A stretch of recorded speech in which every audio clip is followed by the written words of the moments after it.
So there's a guy named Lieutenant Colonel Dave Grossman. He was a psychologist, so the U.S. Army. He retired, but he wrote a couple books on basically combat and on killing. And he studied, among other topics, how do you get someone to kill someone else? Or what goes through your brain when you're in combat? So these are some questions he tried to answer. One of the things he found is that he found a statistic. He said after the D-Day invasion and fighting in Normandy and Western and Northern France between Allied powers, so we're talking about Brits, Canadians, Americans, Aussies, whatever, fighting against the Nazi Germany's soldiers. And so he found that people, after 60 days of sustained combat operations, 98% of them were what we call psychological casualties. They're crazy. They're going nuts. The traumatic toll on their mind was killing them. Was making them all weird. Was making them so they couldn't function normally anymore. And he says, okay, all right, we got the statistic. 98% were psychological casualties after 60 days of sustained combat. Got it. Sounds about right. Horrors of combat, terrible, terrible things. I've seen them firsthand myself, some of them. And so the question is not about the 98% of people that went crazy. The question is the 2% of people who did not go crazy. What's their story? And he breaks this down into three classifications of people. He calls them the wolf, the sheep, and the sheepdog.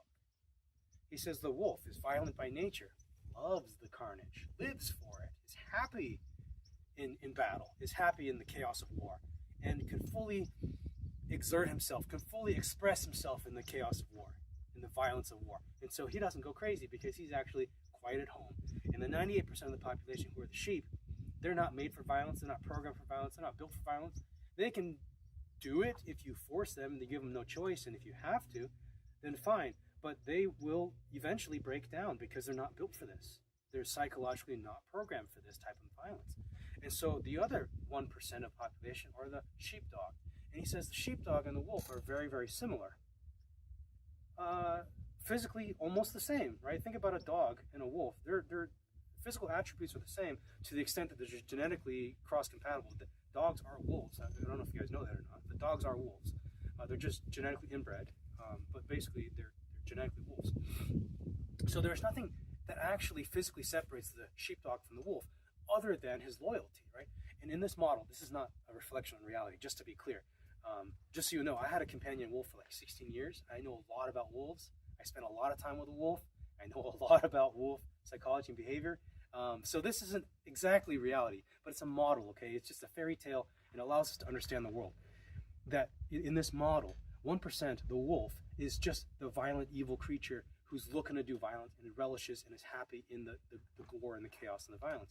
And the 1% who's the sheepdog is willing and able to do violence, is fully capable of violence, but he's not looking to do violence for violence's sake itself. He's looking to do violence only if it is necessary in defending what is good, what is just, what is righteous, and what is fair, what is the rule of law, and what is innocent. Does that make sense? Mm-hmm. And so the sheepdog has his heart in defending the flock of sheep. The wolf has his heart in killing and violence and preying upon the flock of sheep. And that is the only difference. But physically, they're both capable of doing violence, and they're both totally natural and at peace in doing violence. Does that make sense? Mm-hmm. So this is a model. This is not a perfect representation for reality, but what it does is it gives you a choice. Now you can think about this. This is an old and simple model, but you can think about this. Do I want to be wolf? Am I wolf? Do I want to be sheep? Am I sheep? Do I want to be sheepdog? Am I sheepdog? Do I have what it takes to be sheepdog?